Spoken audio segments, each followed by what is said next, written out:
Welcome to volume 29 of Nintendo Switch games that I definitely believe you should buy before they become rare and expensive. I do have a little announcement for the series. Nothing too crazy, but once we get there, you'll know. So without further ado, feel free to sit back, relax, and let's dive into it. The first game I want to talk about today is One Shot. Shout out to one of my friends on Instagram. Her name is Cozy Vaporeon, and she actually recommended this game to me recently. And I gotta say, this is definitely one of the best indie games I've ever played. This game follows a cat girl named Nico, who awakes in a dark and unfamiliar house.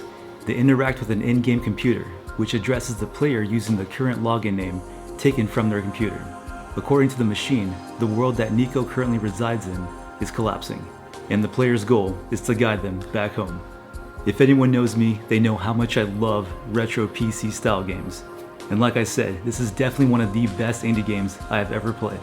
This game is based on exploration and has really cool music. It's also very addicting in the sense of you don't know what to expect next. And the game doesn't really hold your hand at all. It lets you figure things out for yourself, which I find to be very fun. One thing that I find very interesting about this game as well is that it works like an operating system. So once you open up the game on your Switch, it brings you to this desktop, and then from that desktop, that's where the application is for the game itself. And once you double click on the game, it launches the game. And that's where One Shot begins. So yeah, if you're into indie, retro PC style games, you're definitely gonna love this one. I highly recommend checking this one out. And game number 2 is gonna be Persona 4. So I've talked about this game before on my channel, but I've never mentioned it yet in my rare game series. And shout out to Limited Run, because if they didn't exist, I don't know if we would have a physical copy of this game. Persona 4 follows a group of college students dealing with a mysterious TV channel dedicated to distorting and exaggerating the truth of who they are and their identities. A string of bizarre murders related to the TV channel begins shaking their once peaceful town. They explore the mysterious world inside the TV and perform rescue missions in order to save its victims from death.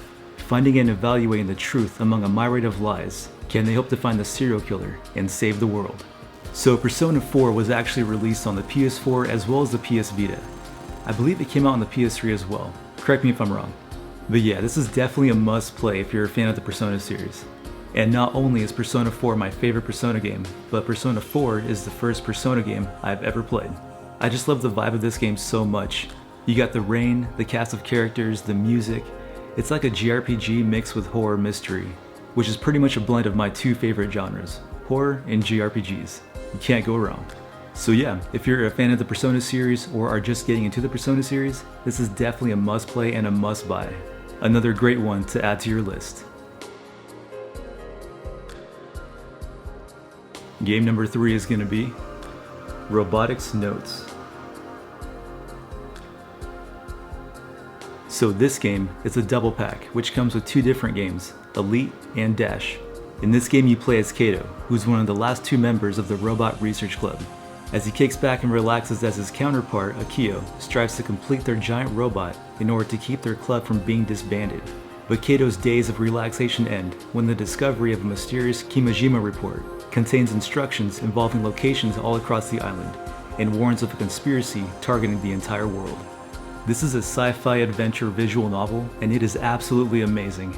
The beautiful art, the graphics, the music, the pacing of the story, this game is a true masterpiece.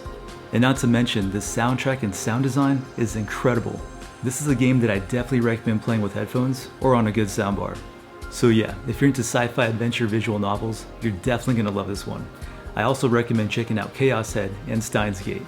All 3 of these games are definitely worth checking out and worthy of adding to your list. So, as for the little announcement that I had for this series that I mentioned at the beginning of this video, it's nothing too crazy, but I kind of figured that it'd be fun to add some games that I don't have yet, that I've either played digitally that I want physically, or games that I have on my wish list. So I do like talking about the games and actually showing the physical copy, but there's a ton of good games that are on my wish list that I really want to talk about. So, in that case, game number 4 is going to be The Liar Princess and the Blind Prince. This is a platform adventure game and it looks amazing. I've had this on my wish list for quite a while now, which I plan on buying soon.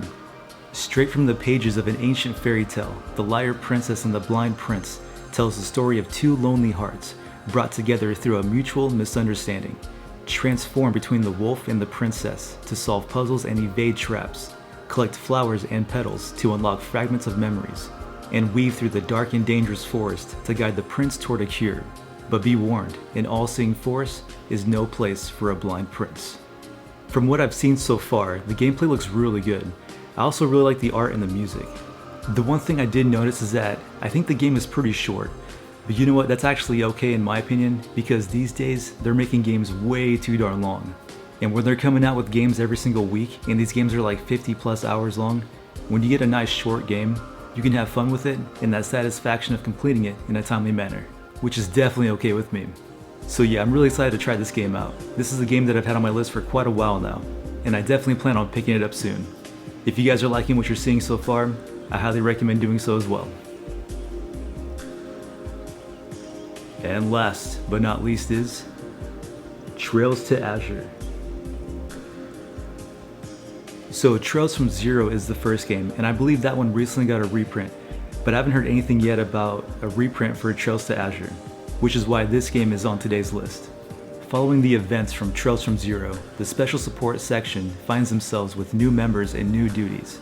However, rising tension in Crossbell, along with the pressure from two neighboring political powers, threaten both the safety of their home, as well as the integrity of their team.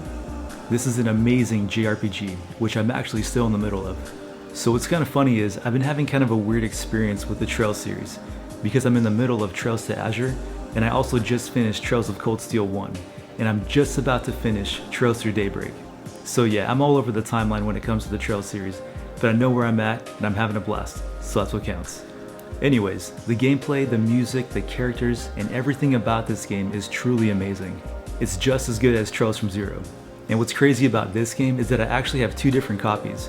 So I have one copy that I got off eBay, and then I got a second copy from GameStop, only because I know this game is going to go up in value. And what's crazy too is that GameStop, you'll never see Switch games exceeding over $60. And for this game to be $80 on eBay and only $23 at GameStop, it's pretty much a no-brainer. So yeah, if you're a fan of the Trails series or have never heard of the Trails series, I highly recommend starting with Trails from Zero first and then Trails to Azure. But I will say, anything in the Trails series you're gonna love, but I highly recommend following the timeline. You can definitely do what I did and kind of bounce around, but do your research first on where you want to start before doing that. But yeah, these games are amazing JRPGs, and all the JRPG fans out there, I know you're gonna love them. So like always, we have a bonus game that I want to talk about. I'm not sure if it's going to become rare or expensive at some point, but I just want to talk about it. And that game is Super Mario RPG. This game focuses on Mario and his friends as they seek to defeat the Smithy Gang, who have crashed into their world and scattered the 7 star pieces of Star Road. This is the first RPG in the Mario franchise, drawing major elements from Square's RPG franchise Final Fantasy. The main form of fighting enemies is turn-based combat, with a party up to 3 characters. It's also the first game in the Mario franchise to have gameplay within the isometric 3D environment, allowing for a new variety of exploration and platforming elements, reminiscent of the Super Mario series. But yeah, this game is great. I've been having so much fun with it. This is actually my first time playing Mario RPG, and I love it. It's exactly what you'd imagine a Mario RPG to be like. It's got that Mario charm, that smooth gameplay, the beautiful graphics and music. It's awesome. It's such a unique experience as well too. If you're a fan of Mario and you love RPGs, you're gonna love it, I promise you. Alright, well there you have it. There's some more Switch games that I definitely recommend checking out before they become rare and expensive. If there's other games you guys recommend that I check out as well, please let me know in the comments below. I'm into anything and everything the Nintendo Switch has to offer. Hope you guys enjoyed this video, and if you did, please subscribe. With that being said, hope you guys have an amazing day, and we'll see you guys in the next one. Happy gaming, and God bless. Peace.